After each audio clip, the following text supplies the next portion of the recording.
Okay, so just we will go through these fallacies. First one is formal fallacies and other one are informal fallacies. Okay, so what is formal fallacies? So formal fallacies, as I already told you, there is some structure of syllogism, like uh, middle term will be in your both the premises, like of major term will be in major premises, minor term will be in minor premises. But what if middle term will not be present in both the premises? Instead of three term, there will be four term. Then these all are mistakes in structural, or we can say these all are mistakes in uh, structure of syllogism or structure of argument. So where there is mistakes in structure of argument, that is known as formal fallacies. And when there is mistakes in logic, for example, I am saying today you can see no clouds in the sky, so it will rain today. So in this there is mistake in logic. So when there is mistake in logic, it will be called as informal fallacies. Okay, now let's just take the example. Sorry, sir. Are you presenting anything in screen? Yeah, it's not visible. Not visible. Only showing MDYA is presenting, but not showing anything.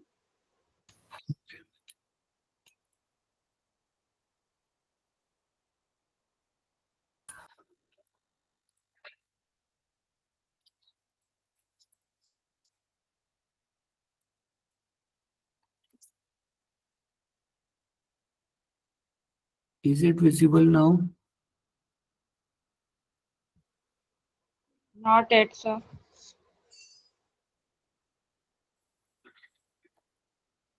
Okay. Then we can do one thing. I will just share a document.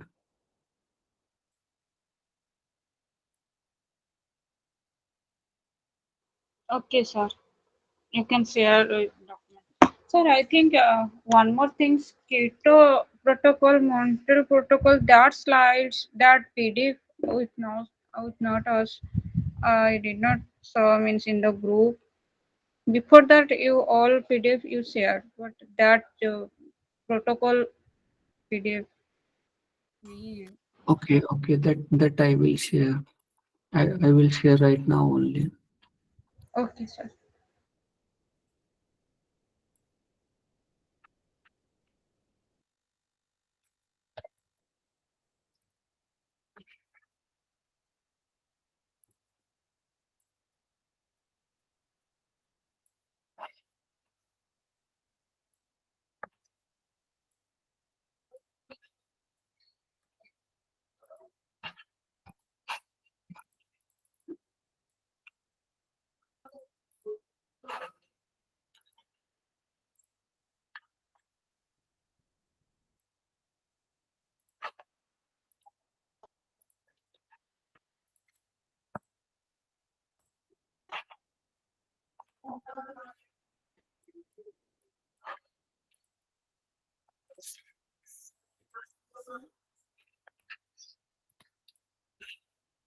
Okay, so I just shared the file with you.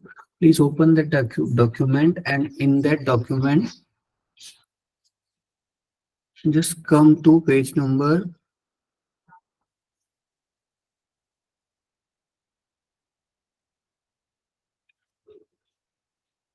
come to page number 12.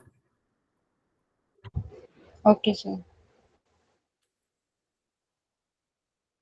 So formal fallacies. So formal fallacies will be where possess an individual structure, where the structure will be not good. So first one is existential fallacies. So everybody came to this existential fallacies in the document.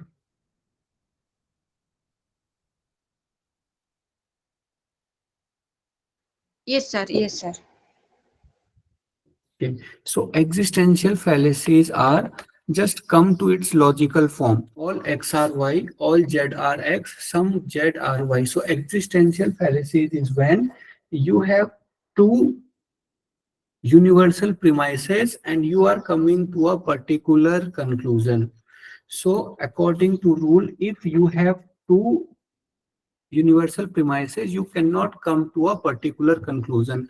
If anywhere, if you are seeing this type of argument, it means there is mistakes. Fallacies mean mistakes in argument. It means there is mistake in argument.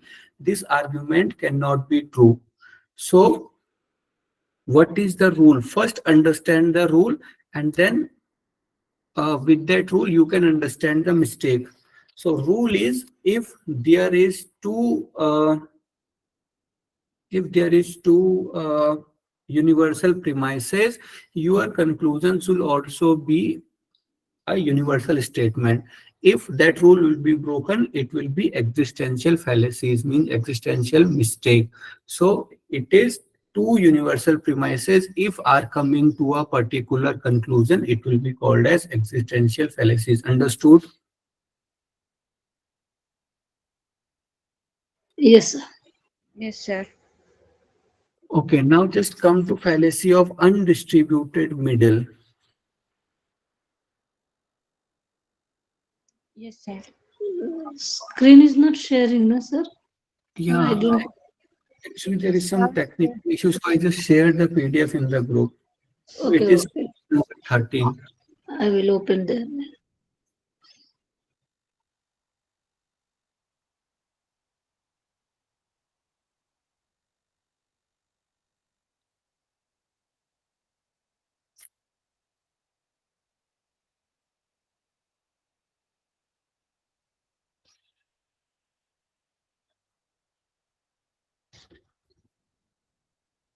Okay, next is fallacy of undistributed middle. What is this fallacy? I already told you what is distributed, what is undistributed. So what is this fallacy of undistributed middle? Fallacy of undistributed middle is, what is middle term? That term that will be absent in the conclusion, and middle term will be present in both the premises.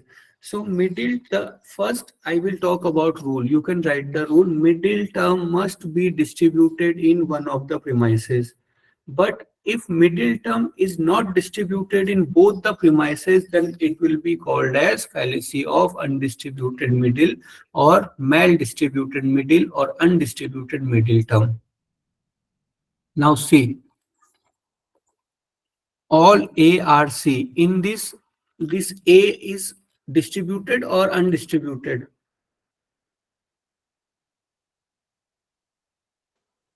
Distributed.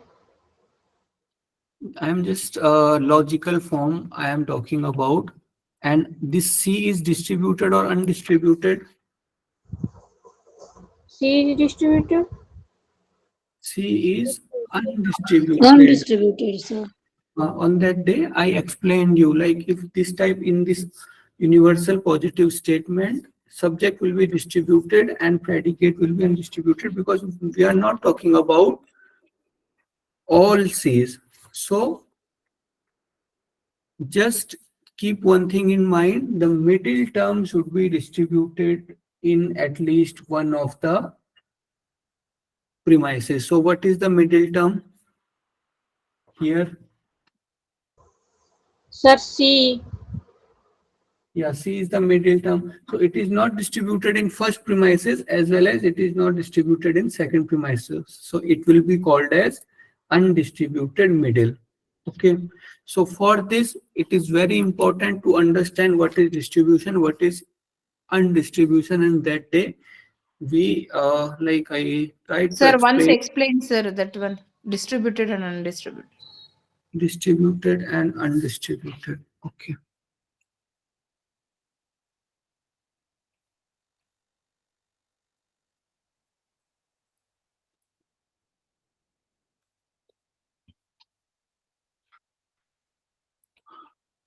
Okay, again, I tried to share the screen. Is it visible?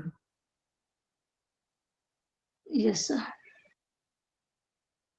Screen is visible now. Yes. Only sir Yes, present. meeting is visible now. Okay, just a minute.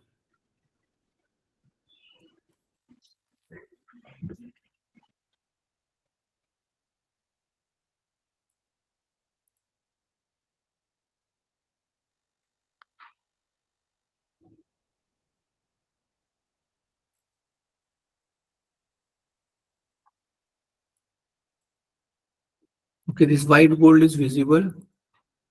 Yes, sir. Okay. Now see, first one is this type of statement, all P R Q. So please focus on this. Next two fallacies are based on this only. All PRQ. So what is distribution? So distribution is when we are talking about whole category, whole class of a particular term. So here all P, we are talking about all class of P now. So this will be distributed.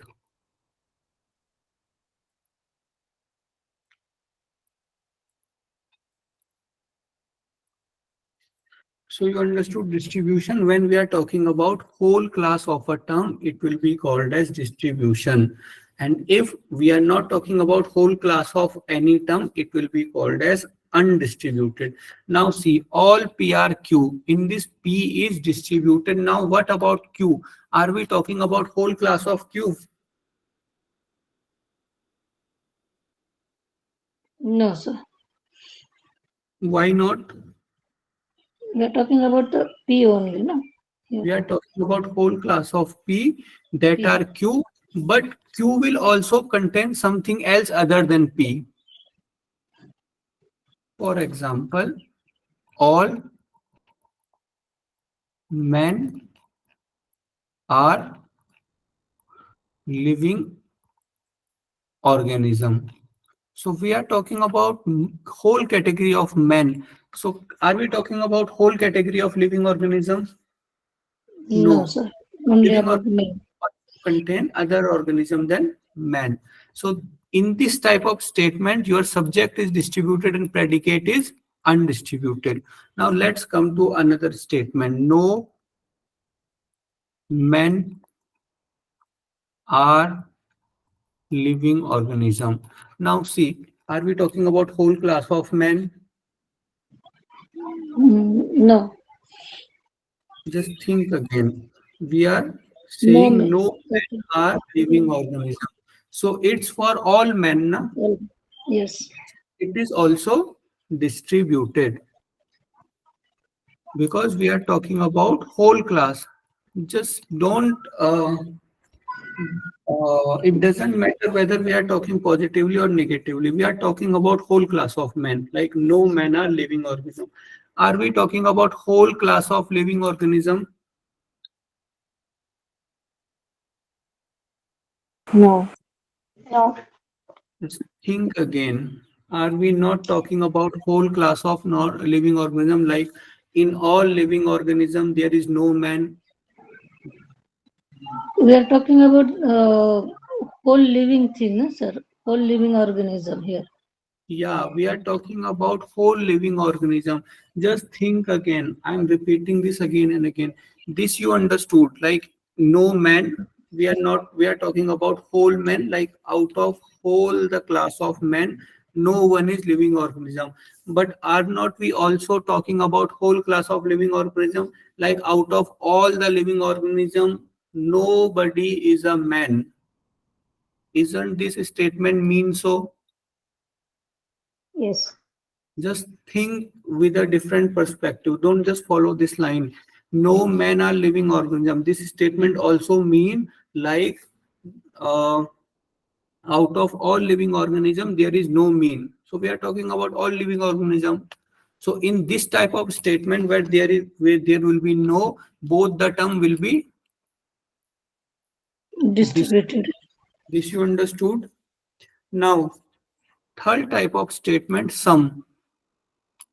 So in some type of statement, both the terms are not distributed, because if you are saying some men are living organisms, so neither we are talking about all the class of men and all the class of living organism.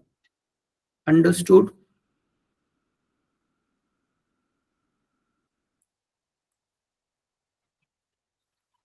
Okay, now I hope you understood the distribution and non-distribution in these three type of statement, all, no, and some. Yes, sir. So Yes, sir. Yes, sir. It means in universal positive, only subject is distributed. Universal yeah, negative, both are distributed. And yeah. particular positive means both are not distributed, In both the statement, both are non-distributed. not Okay. distributed. And particular negative, only predicate is distributed. Yeah. Okay, thank you. So based on this, we have three fallacies. One is undistributed middle. Your middle term should be distributed in at least one of the premises, but here C. C is your middle term. It is not distributed in first premises as well as in second premises. So it will be a mistake in your argument. It will be called as a fallacy. Now the screen is visible now. Yes, sir. Yes, Okay. Now see, illicit measure. What is this illicit measure? So the rule is, first we will talk about rule. Rule is if your major term is distributed in the conclusion, it should be distributed in the major premise also.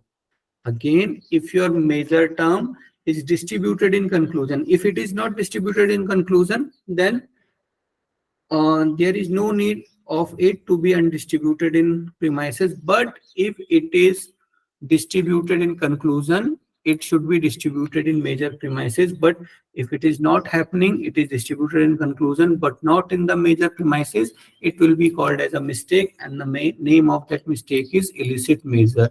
For example, now see, no CRB. Here B is distributed or undistributed? Undistributed. Again, no CRB. Distributed or undistributed? I just told you. Sir, are you talking about B? distributed. Yeah, B.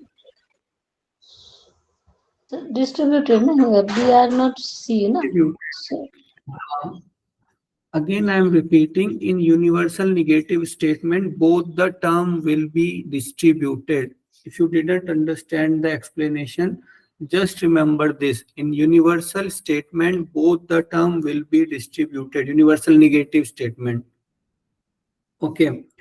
Now, here it is distributed. So the according to rule, it should be distributed in the major premise also. Which is the major premise, number 1 or number 2?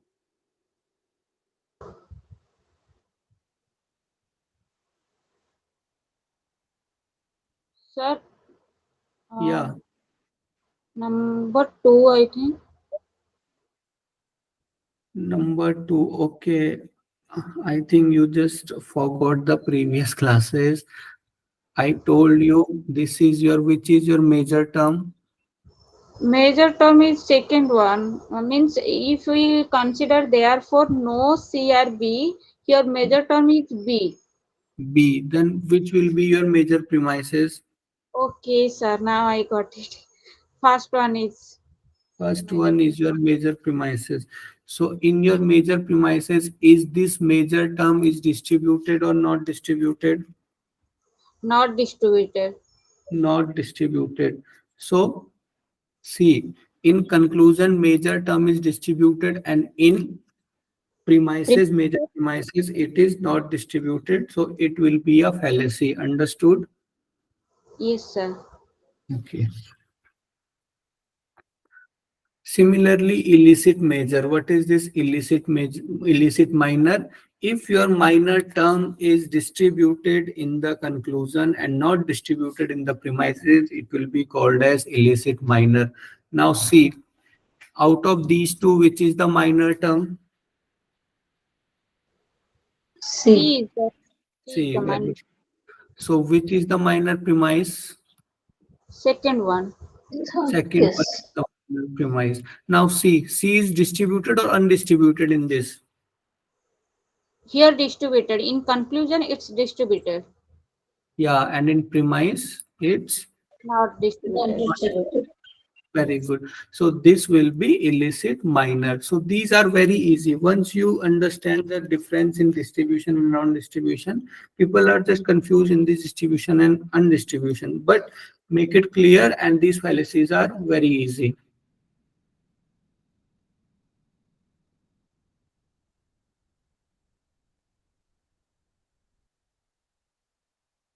Okay. Next is model scope fallacy. So model scope fallacy in which your premises are not sure statement. You are saying some possibility in your preposition. For example, I am saying there might be cloud, so it might be rain. So you can your conclusion can be a possibility, but your premises should not be a possibility. How can you? Your premises are just to give proof your conclusion or just to give support to your conclusion. How can you give support from a not sure statement from a possible statement? For example, see, if Debbie and TJ have two sons and two daughters, they must have at least one son. So in this, your premises is starting with if. For example, every time you are saying all A are B. What if I will write if all A are B? It means we are starting with a possibility. So you cannot start an argument with a possibility. First, you need to put solid statement, sure statement, then only you can come up with a conclusion. If you are not having any sure statement, how can you come to a solid conclusion? Understood? This is very easy. Just if you are seeing if or some possible uh, indication words in your premises, then it is model scope fallacy. Understood? No, sir. Please, sir, repeat it again and simply. Okay, I am saying your premises are always sure statement, but if your premises are not sure statement, if they are having these term like if, then it will be wrong argument. Understood? Yes, sir. That Yes, sir.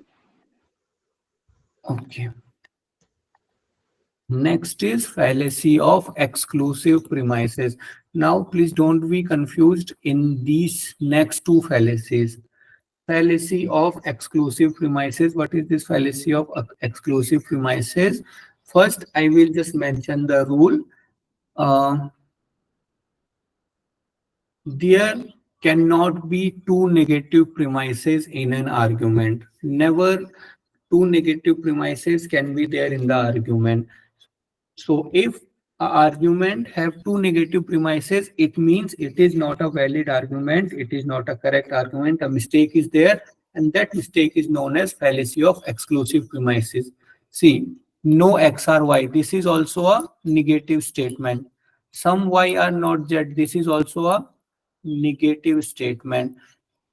Now, no matter whether your conclusion is it in positive, whether your conclusion is it in negative, it will be always a error, and this error is known as fallacy of exclusive premises.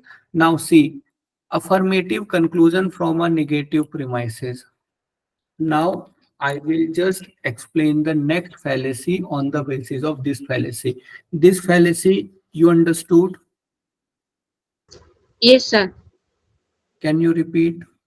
Yes, sir. Means if first premises is negative and second premises also negative, then our conclusion will become negative. But this fallacy is you're saying means exclusive. Na what that name I could not remember. Yeah. Can anybody explain?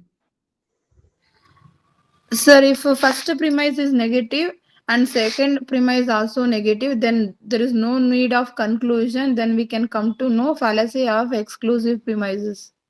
Yeah, if both the premises are negative, then your argument cannot be true. Your argument can never be true. There is like no need to go through the conclusion. You can directly observing from the premises. If both premises are negative, then your argument will be definitely invalid. Understood? But what if both the premises are not negative? Just if one premise will be negative. If one premise will be negative, then your conclusion should also be in negative only. If one premise is negative and conclusion it is in positive, then it is also a fallacy. Understood?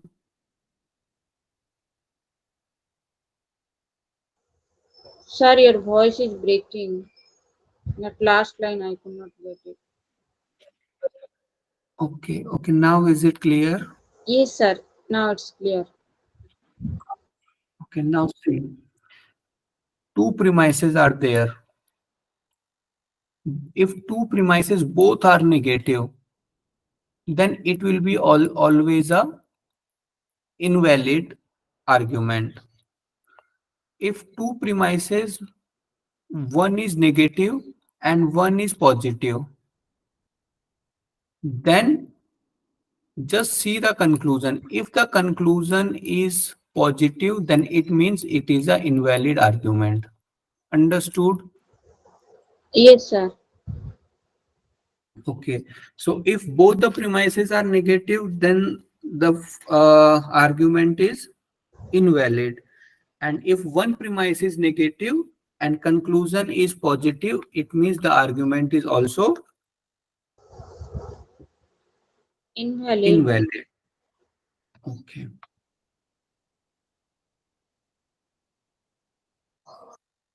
Okay. Everybody understood the difference between these two fallacies?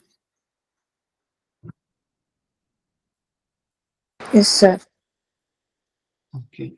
So this one negative conclusion from affirmative premises, this is also just like these two premises only. If both your premises are positive, you cannot come to a negative conclusion. This is the rule. And if you are doing so, it means you are making a mistake. For example, all cats are animal. This is positive statement. Some pets are cat. This is positive statement. So two positive statements cannot come to a negative conclusion. Some pets are not animal. This is also a structural mistake, and this will be known as negative conclusion from positive premises. Understood? Sir, negative conclusion, or we can consider it's a invalid conclusion. Conclusion is invalid, but it is negative now because not is there. Yes, that I got it. Means it will be considered as invalid argument also. Argument will be invalid, and just we are talking about quality of conclusion, whether it is positive statement or negative statement. So Okay. a negative statement cannot be come from two positive statement. Understood? Yes, sir. Means you are saying negative conclusion. It's not come from the positive premises. Yes, Yeah, no. two positive premises. If it is coming, it means it is a fallacy. Okay, so this is all about fallacies, and you can expect one or two questions from these fallacies.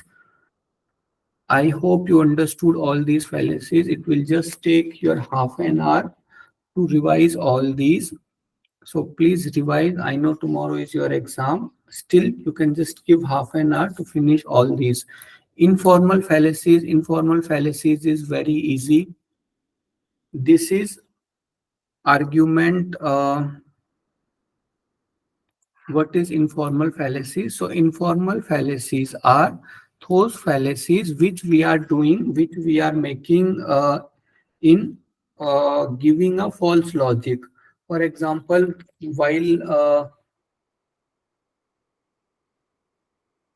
while having a fight with someone, we are continuously doing this.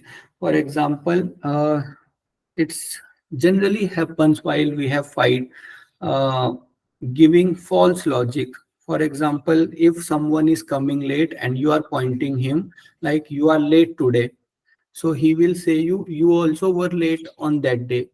So is it valid argument? I am saying you are late today. You should say like why you got late today, what happened. But you are saying you are also late that day.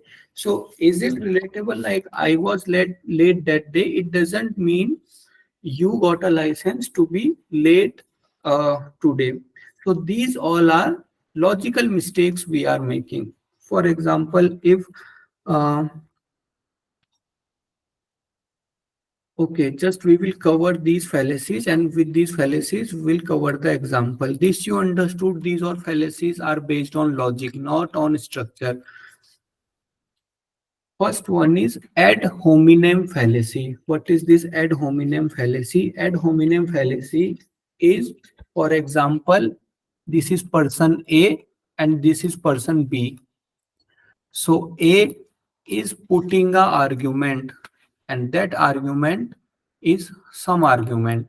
So what B should do? B should reply to that argument ideally. But instead of replying to that argument, what B will do? B will just do some personal attack on A. This is known as ad hominem. Homo sapiens. Homo sapiens are is scientific name of humans. So if instead of replying to an argument, if someone is doing personal attack, it will be known as ad hominem. For example, I am saying corruption should not be there in the country, and you can say, how can you say about corruption? You yourself are corrupt. So what you are doing, instead of replying to my argument, you are just pointing out on me like I am corrupt. So how can I say about corruption? This is ad hominem. Understood? Yes, sir. Okay. Next is ad populum fallacy. Ad populum fallacy means if someone is giving you a argument on the basis of because it is popular or widely believed. So this is known as ad populum. Populum means popular. For example, you are saying someone like that minister is not good, or that you are saying someone that minister is not good, but he will reply you, how can that minister is not good? Because everyone is everyone is voting for him. So if everyone is following something, it doesn't mean that is true. And if someone is forcing you to believe that thing, it means he is doing a mistake. This is known as ad populum. For example, most of the people believe that whenever a cat is crossing your way, just wait for some time. And if someone is just giving a logic like why it is true, because everyone is following this, so it is a mistake in logic. This is known as ad populum. Understood? Yes, sir. Next is next is appeal to authority fallacy. What does this appeal to authority fallacies means? For example, someone is giving you logic that accepting a claim as true because someone in a position of authority of expertise say it is true. For example, you are saying uh, God exists, and I will just ask you why you are saying God exists. What is the proof? You will say it is written in a religious book. So just because your religious books are saying something, and just because, or you will say, my teacher told me that God exists. So just because some authority or some book is saying something, you cannot say that it is true. So this is appeal to authority, and this is one of the, like, this appeal to authority is one of the biggest, you can say, reason of uh, fights between various communities, fights between various religious things.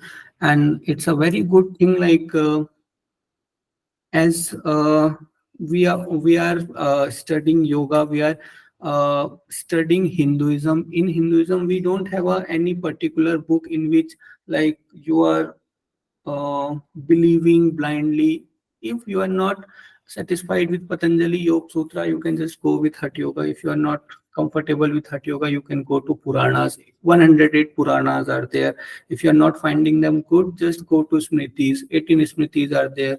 If you are not finding good or not comfortable with that Smriti, you can go to Vedas.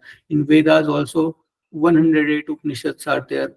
So that's why Hinduism is like one of the most peaceful religion, and you can see, like, India never attacked a country just because this appeal to authority got, our ancestor got this salted in a very nice way by giving us different perspective of knowledge, Sakar Brahm, Nirakar Brahm. So nobody among us fight for these things. But if some community, those are having just one perspective, and they will definitely fight because that appeal to authority is there, because they have only one perspective. They will say, yes, it's written in our book, you have to believe that. So understood this appeal to authority. Yes, sir. Yes, But just like in our case also we consider Vedas as authority, Shabda Pramana and all. Yeah, Vedas is authority, but we have many darshan in which you just consider Vedas an authority, but you are not believing blindly of yoga. Just two darshans are there. One darshan is Vedanta darshan, other is Mimamsa. These two darshan are just following Vedas without uh, giving a second thought. But Nyaya darshan, Vaisesik darshan, these all are darshan who believe on Veda, but these darshan are not taking word by word of Veda. These are just mixing up something. And next, there are three more darshan, both the Vaisesik and Jain darshan. These are simply denying the Vedas. Okay. Yeah, if you will just will meet a common person who is following Sanatan Dharma, Hinduism, he will not say like this thing is true because it is written in Veda. You will expect some logic there. And if you are not believing, they will say it's okay. If you are not believing, it's okay. So it's good because lots of things are there. So they have multiple perspective. Even Nastik Darshan are also there. Yes, sir. Okay. Next is false dilemma fallacy. False dilemma fallacy means, for example, if you are just giving two options to a person and he have to choose out of these two options, and you are just making a dilemma like condition. For example, choose between apple and orange, which one you like. It is also a thing, can also be there, like, I don't like oranges as well as I don't like apple, I like mango. So when you are putting someone in a condition like he have to just choose between two options given by you, it is false dilemma fallacy. For example, there is fight between your mother and father, and they are saying you just choose one. So it's a kind of false dilemma fallacy. This happens while uh, in court or something. If fight is happening between husband and wife, they will ask child to choose one. So it's a kind of false dilemma fallacy. He actually needs both mother and father, but he have to choose one among both of them. So it's a kind of false dilemma fallacy. Next is straw man fallacy. What is this straw man fallacy? What is this straw man?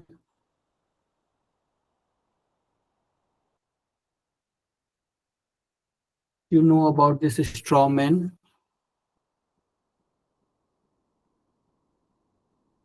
Is it the person like we keep this kind of artificial thing in the field and all to remove the like to keep away the birds and all straws, matlab, Yeah, इसका scare. scarecrow. Yeah, scare. It means like a fake human. So just try to understand this. This is very much important. For example, there is person A and there is person B. So person A is saying girls are not safe in our country. So this is argument of A. So B should reply whether B should be agree with this statement, or he should say like girls are safe in our country relative to other countries. The incident of mishappening with girls are more numbers in other countries as compared to in our country. So our country girls are relatively safe. This B should say, but instead of this, B will say, don't you have believe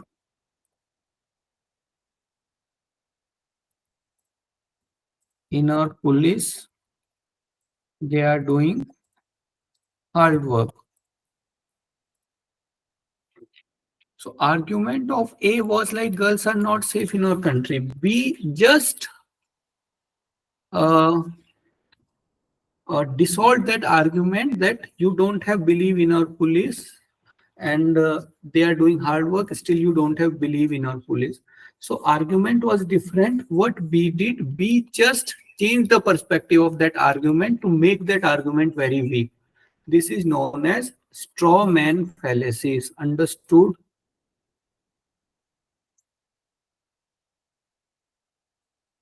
C. Misrepresenting or exaggerating an opponent argument in order to make it easier to attack.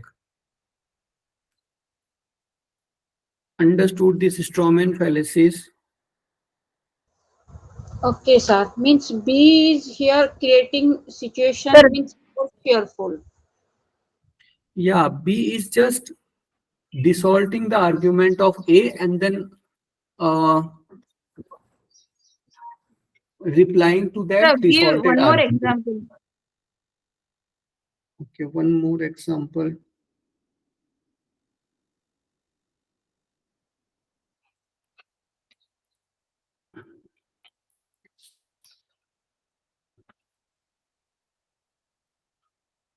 Now, for example, A is saying we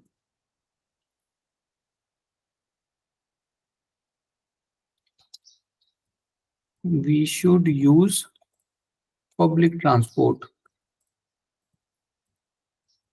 Now, what B should say? B should say we should not use public transport, or this is the benefit, or this is the harmful effect of using too much public transport. This B should say. So instead of B, what B will say?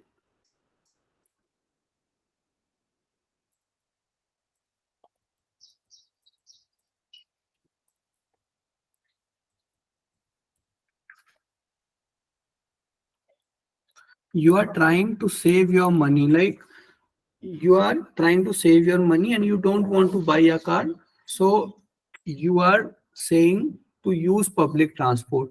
So this was actual argument, but B just distorted that argument, like you are trying to save your money, and then B will say you should not save your money, you should use your money. So this distortion of argument is known as strawman fallacy. Understood? means distraction from the main point and just starting argument on the another point. Yeah?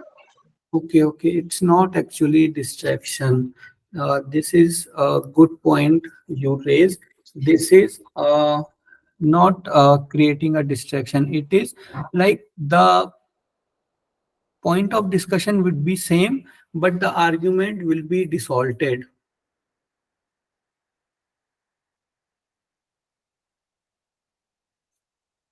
Just for example, like for example, if opposition party is saying, like China is invading our border, so what the ruling party should say? Ruling party should show them some pictures of borders, like this is our previous position in our borders, and according to Google Map, this is our recent position. So how can you say that we are losing our border? Instead of this, if the government will say you don't have belief in our army, so this is distortion of argument. They are not changing the topic, they are talking about the same topic, but they are just changing their argument in a way that it is very easy to disprove, or it is very easy to say against that argument. For example, this is a opposition party, it is saying China is invading our borders. So for all the uh, spokesperson of all the ruling parties, it is very difficult to answer this question. They should answer like China is not invading. They should properly release Google Map position from 10 years back and present position of Google Map, and they should answer like this. But what they will do, one of the spokesperson will say they don't have belief in our army, and then all the spokesperson of ruling party will reply to this like they don't have belief in our army is very like strong army, they are doing very hard work there in the border, and the opposition is not respecting our army. So what they did, instead of replying to that argument, first they just mold their argument, and then they are replying to this molded argument. Understood? Yes, sir. So this will happen in from both the perspective of ruling party and opposition party. It will happen every time.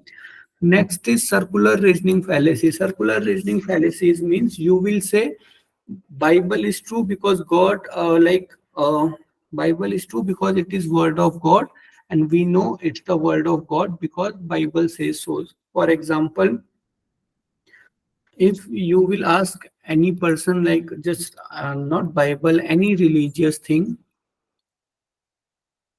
any religious book, you will ask them whether it is true or not. They will say, yeah, it's true. So you will say how it is true. They will say it is word of God, it is written by God. And you will ask from where you came to know it is written by God. They will say it's written in that book. So it's a kind of circular reasoning fallacy. You are just asking about the validity of that book, and they will just reply from that book only, it's written in this book. So if I will write in a book like I'm a very good person, so and that book is written by me, and after some time you will say that he is a very good person. Why so? Because he wrote that in his book that he is a very good person. It's a kind of circular reasoning fallacy. Understood? Yes. So again, just I will give example of Hinduism only. Just God, we are saying God is there. It's not because of it's written in our book. It's just to avoid this circular reasoning fallacy. We have concept of guru. Without guru, you cannot lead to ultimate reality, because it can be your belief like everything written in the book is correct, but it's a kind of circular reasoning fallacy if you will see from logical perspective. So you should need some person who experienced that ultimate reality, who experienced that God. Then it is not a circular reasoning fallacy. We have lots of guru. We have Acharya Shankar who experienced God in his own way and he wrote his book. Then we have Vaishnav Acharyas, Acharya Ramanujacharya, Acharya Madhvacharya, Acharya Vallabhacharya. These all are just Vaishnav tradition that started and that explained God in different ways. So here it is not circular reasoning fallacy because we have person who experienced that thing, and that explanation are somewhat different but ultimately leading to a proper conclusion. So this thing is not that much prominent in our religion because we have gurus and we have those person who actually experience that thing. Next is slippery slope fallacy. So slippery slope fallacies, this is mostly used by uh, parents and mostly used by teacher. What is the slippery slope fallacy? For example, if you are a teacher and you caught a child who is in an exam, he is cheating in exam. So what you will say? Now you are cheating in exam. Tomorrow you will cheat in another exam. Next day you will cheat to your the person where you will work. Then you will cheat your wife, and you will become a cheater in your whole life. So simply slope fallacy means you start from here and without any base you will just like we slip in a slope now we will directly reach there. So similarly a person starts from here and without any basis of that argument he will directly lands here. Again, one more example. If you are allowing smartphone in the class, so student will not study. Once they will not study, whole education system will collapse, and whole education system will collapse, whole country will collapse. This is slippery slope fallacy. Understood? Yes, sir. Okay. Next is false cause fallacy. False cause fallacy is superstition.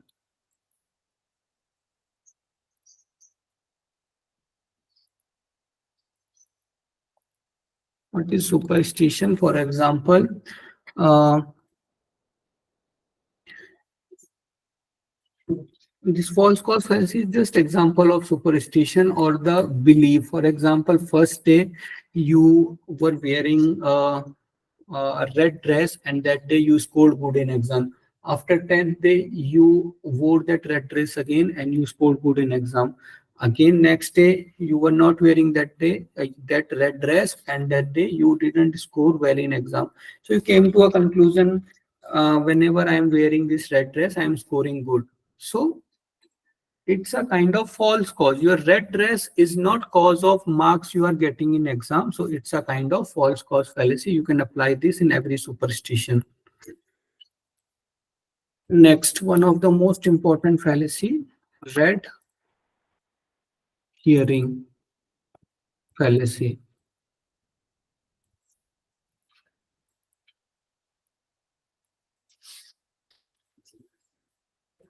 This red hearing fallacy is that you are talking about changing the topic,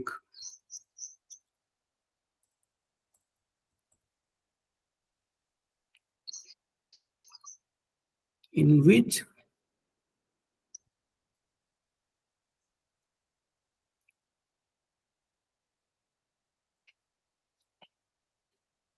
you will change the topic. For example, there is a party which is saying that we build Ram Mandir or we build temple. And then there are some people or some opposition party who will say, or we build temple, or just you can take one more example, like there was mission Chandrayaan. Now I will say why I am relating these things. So Chandrayaan took around 300 crore. Oh, sorry, it was Mangalyaan. So whenever a party like in the during the governance, they build a Ram Mandir, there was a Mangalyaan, and there was also a Statue of Unity.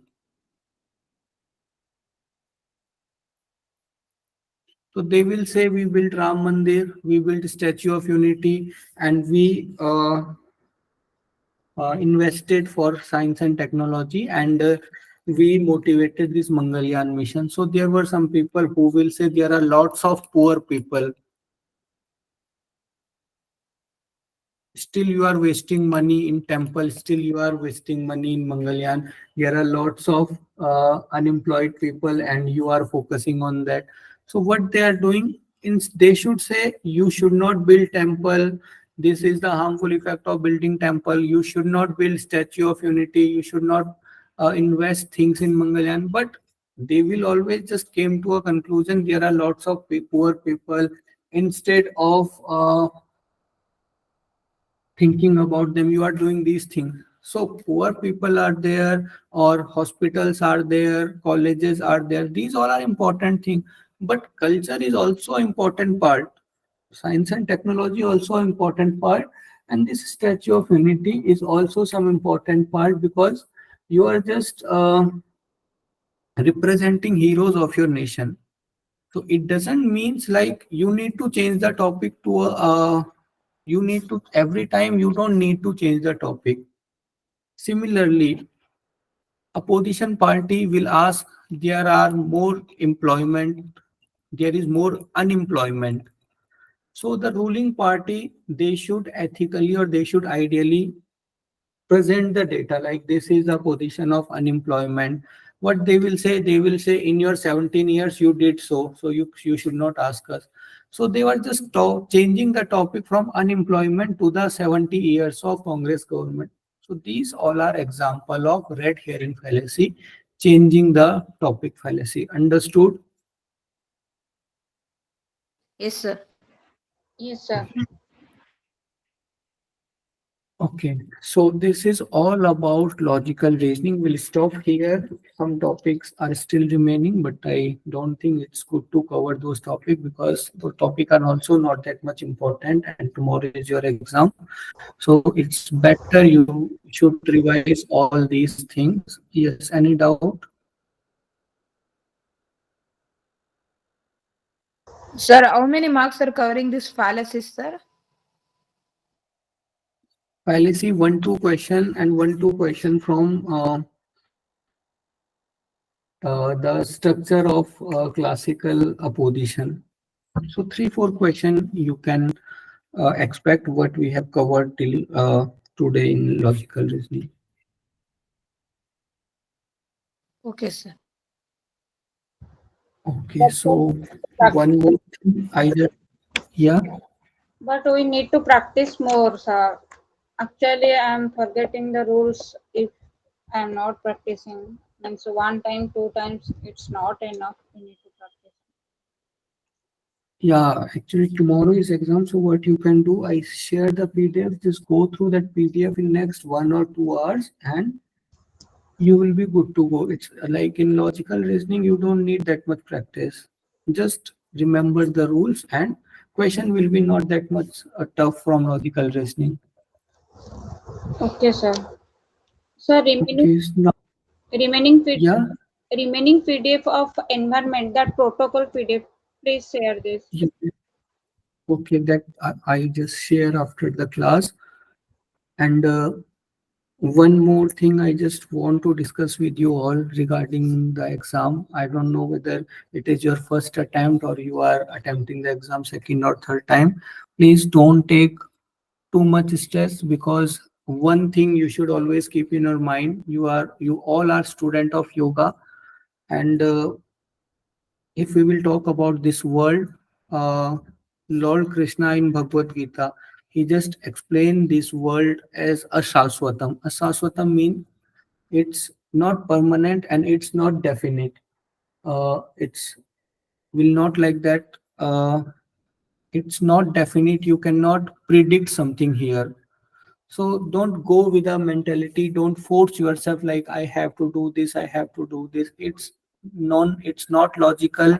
It's not good for us. If you will just take the stress like I have to do this anyhow, there is no alternative for me. This is my only fate.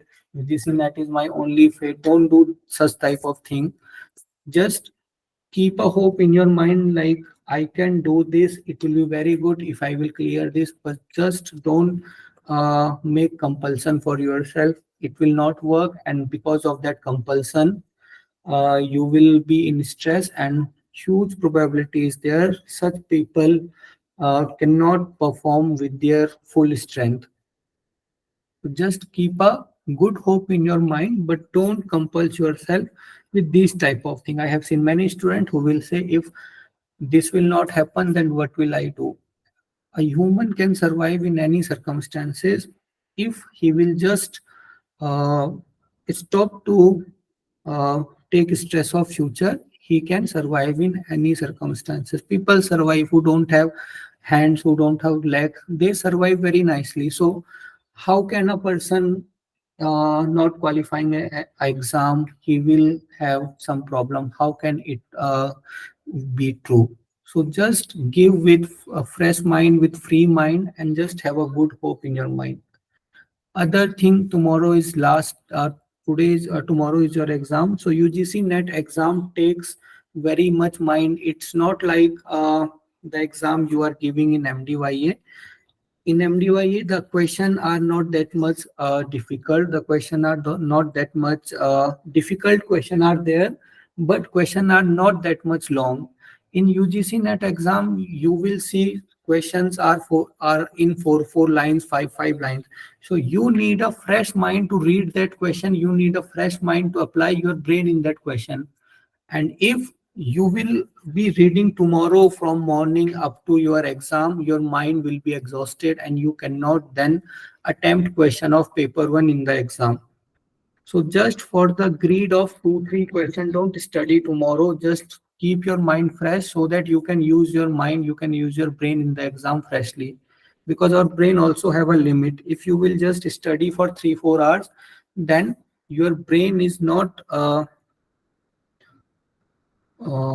good for doing hard calculation, good for solving complex question. You can see this difference. If you will try doing some questions in the morning, you can do it very easily, but if you will do it night, it is very difficult, because brain also have a capacity. So keep your mind fresh up to exam, and this time it is more important because you are having your exam in second shift.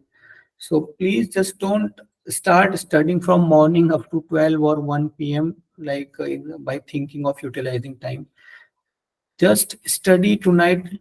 Tonight you can study up to 11-12 p.m., 11-12 in the night, but whenever up to you want, and just sleep comfortably and just take at least 7 to 8 hours of sleep, and then just don't open your books. If anyhow, if your mind is not permitting you to not to study, you can just revise 1 or 2 tables, but don't just study more than 10-20 minutes. It will exhaust your mind, and your performance can be uh, a limiting factor for solving complex questions. Third thing, this time we will be having OMR sheet instead of online test. We will be having OMR sheet. So is any one of you is comfortable in OMR sheets? If any one of you already gave any paper in OMR sheet, not just UGC NET? No, sir, this is the first attempt for OMRs.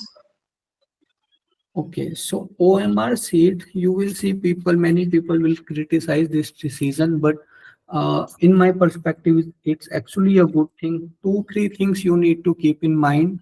Rest, in computer, lots of problems are there. First, if you are reading something in computer and you are reading something in your a book in a paper which is in your hand, it's very easy to use brain on the thing which is in the paper, because we are habitual to that thing. So many benefits are there in the OMR sheet in the offline exam. Like many times in previous UGC NET exam, what happened, computer will just stop for a while and you cannot do anything. Second, many students were not that much comfortable in using computer. They will always have a problem. Third is, many technical details were there, which is not uh, to which not every student was comfortable. So here it is very good. You have a pen, you have a OMR sheet, you have a paper, you can do whatever with that paper and OMR sheet. It's in your hand. Just you need to keep some things in mind. First thing, many times what people will do,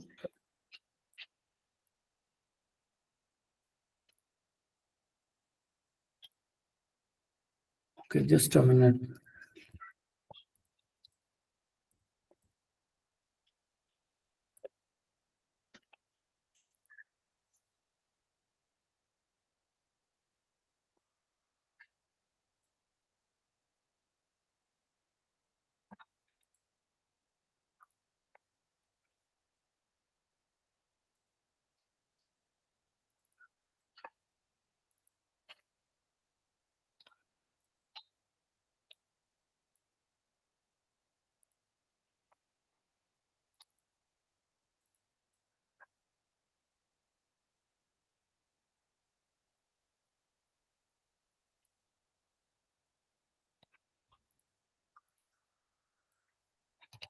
The screen is visible. Yes, sir. So this is just a picture of a OMR sheet. I took it from Google. So I have seen many people. I also once gave this exam in OMR sheet, and what people will do, they will just solve the whole paper and they will fill the OMR sheet together. So it's most wrong way of filling OMR sheet according to me. Many people, what they will do, first they will solve everything in the paper, they will mark in the paper, and at the end they will just start filling everything in their OMR sheet. So it's one of the worst way to fill OMR sheet, because higher chances are there, like it can happen like you solve your paper and there is no time for filling OMR sheet, and there is no use of solving those questions. So doing mistake in OMR sheet is worst mistake, because you already solved that question, you know that question, you know the answer, still you are not getting marks for that question. It's the worst thing. So few things you can do to avoid those things. One of the most common mistake, for example, you are filling OMR sheet. First, you solve first question, you mark here. Second, you solve second question, you mark here.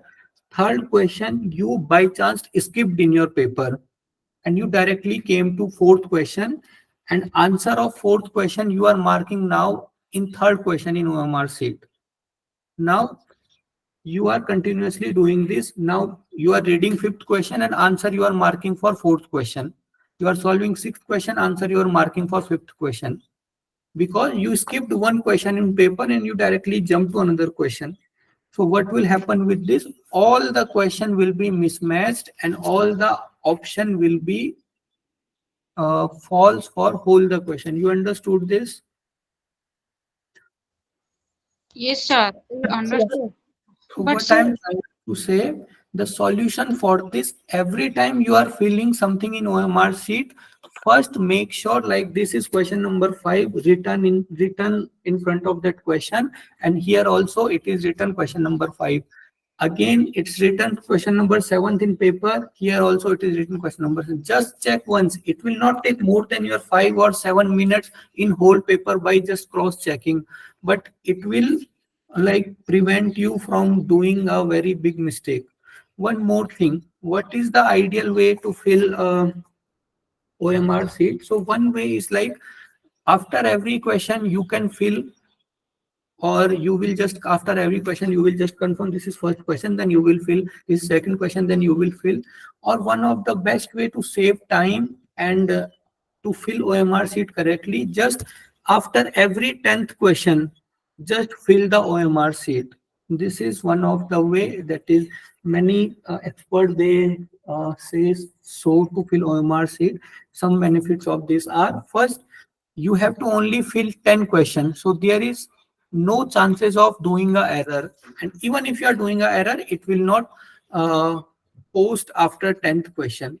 So the best way to fill OMR sheet, first solve 10 question and then mark those 10 question in OMR sheet. Again same strategy, first saw the question number in paper, repeat that in the OMR sheet.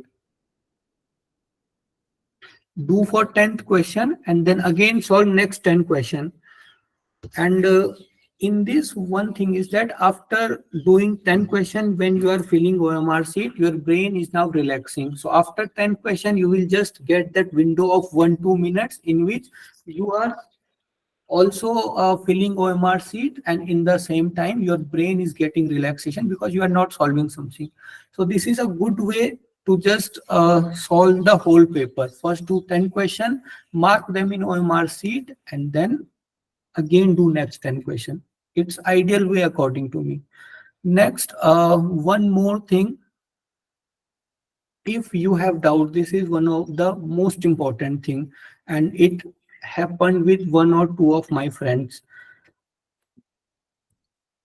If you have doubt in this 51 and 52 question, and you already given your 2 or 3 minutes reading these question, and you already came to a conclusion like A might be the answer or B might be the answer, but you don't want to mark because you have doubt in this question, and you are like, I will just come to end in this question and I will mark again. I will just read the question again at the end, then I will mark. It happens with you or not? Yes, sir. Yes, sir. Usually think to come to the difficult question at the end, but first time you gave your 3 or 4 minutes reading those questions, and you have a soft decision in your mind like B can be the answer, C can be the answer. So please make, you will get a white paper in your exam. At the corner of that white paper, just uh, make a very neat section like soft decision or tentative answer. So there, just write in very clean way, like for 51 question, C is your probable answer. For 52, B is your probable answer. For 53, you are confused between A and C. Just write there, A and C are my probable answer, and I am more towards A. Just underline that A. So every question in which you are having doubt, just write the probable answer which you are thinking after reading the question first time. Don't just leave the question. If you are not sure like from where this question is came, then you can leave that question. If you don't know anything about the question, then you can leave that question. But if you know something about that question, for example, they are asking about in which Upanishad Saraswati Chalan is there. So 4 options are there. You are confused between Yog Kundalini and Yog Chudamani, and these are option B and C. So just write there 51, B and C, and if you are having more confidence on Yog Chudamani, just underline the B. What will happen most of the time, you will not get extra time in the end because paper 1 is very much lengthy, and you will not get extra time at the end. So if you have marked and you have written at one side of the paper like these are the possible answer, from just seeing there you can fill the OMR sheet. But if you didn't mark anywhere, then how you will solve the 51, 52 question? You don't have time. And first time when you read the question, that time also went in vain because you didn't mark the possible answer which you get after reading question that time. So what I want to say, even if you have doubt, don't fill the OMR sheet. Just write that option at one end of your a paper you will get. For example, this is your paper. Just mark a section and write all the possible answer here. 51 for 51 question A, 52C, 53D, 64D. Just write here so that if at the end, if you will not get chance to read those question again, you can fill it from here. And at the end, if you have completed your paper and still you have getting time, then you can read these questions again. Then it's very good, you can read these questions again. But if you are not getting time, you can simply mark from here.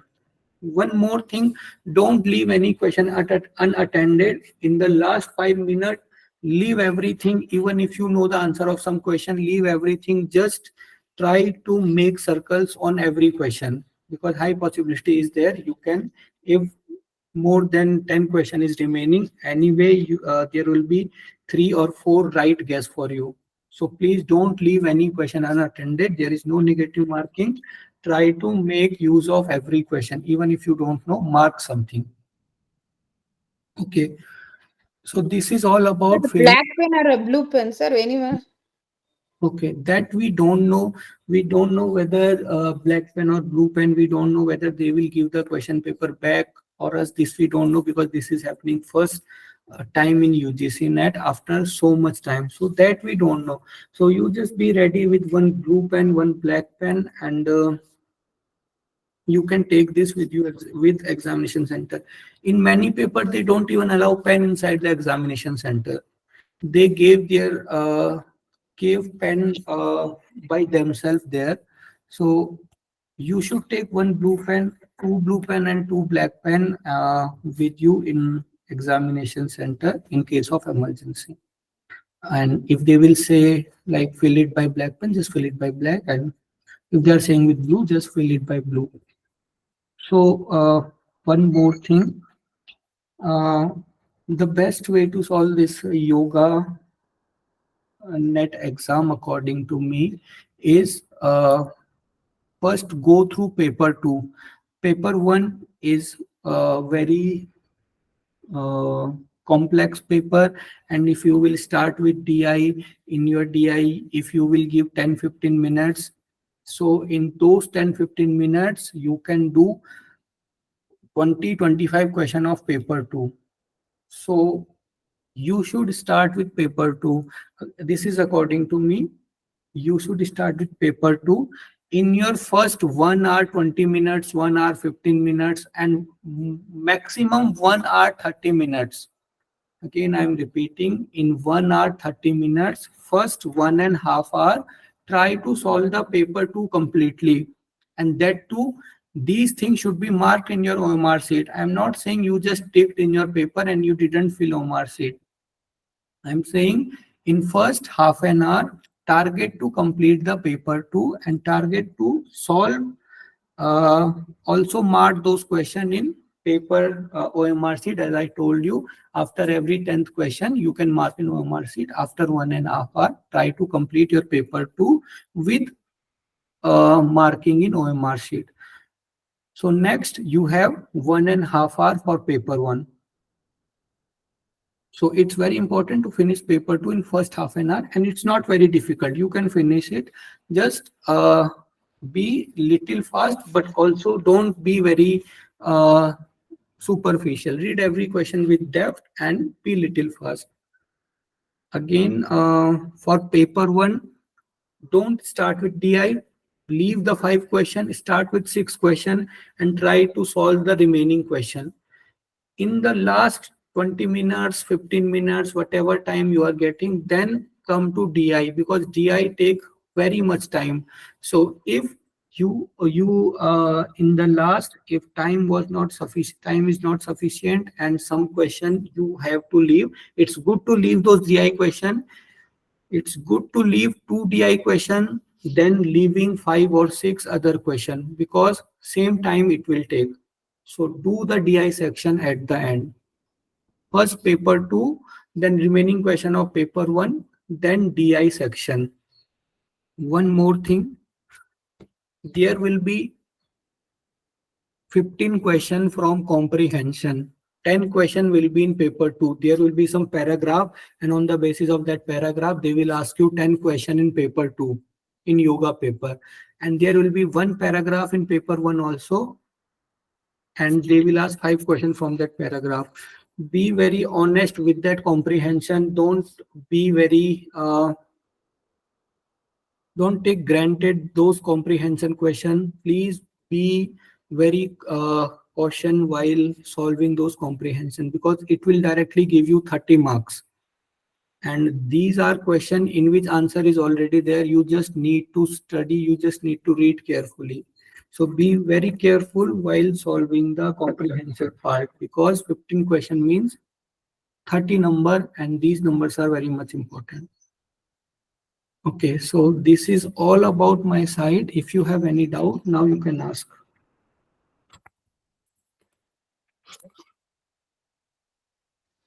Sir, if you did mistake on the OMR sheet, then again we can't do correct now. Okay, once you did mistakes in OMR sheet, don't try to correct that mistake. Don't try to erase that. Don't try to mark another circle. It may disqualify your OMR sheet. Once mistake is done, leave it. Sir, are we allowed to use pencil for the first time? Just if we have doubt, can we just mark with pencil, and in the end we can use pen on top of that something? Okay, it will not be there if in many papers they ask to fill OMR sheet by pencil, and in many paper it is supposed to be filled by pen. But it will not be there like first they are giving pencil, then they are giving pen. It will not be there. Only pencil will be there or pen will be there. Like my experience from till now, only one thing will be there. Even if they are giving you pencil, don't be very sure like you erase the option 1 and now you are marking option 3. The machine through which OMR sheets are checked, they they scan for pencil mark. So even you are erasing the option 1 completely, some marks will be there. So machine can sense those marks which you already erased. So still with pens, if you are even filling with pencil, like think that you are filling with pen only, because machine will be checking your OMR sheet. Okay. Okay. Soft decision you can write at the side of your notebook. Don't fill your OMR sheet. Okay, sir. Okay.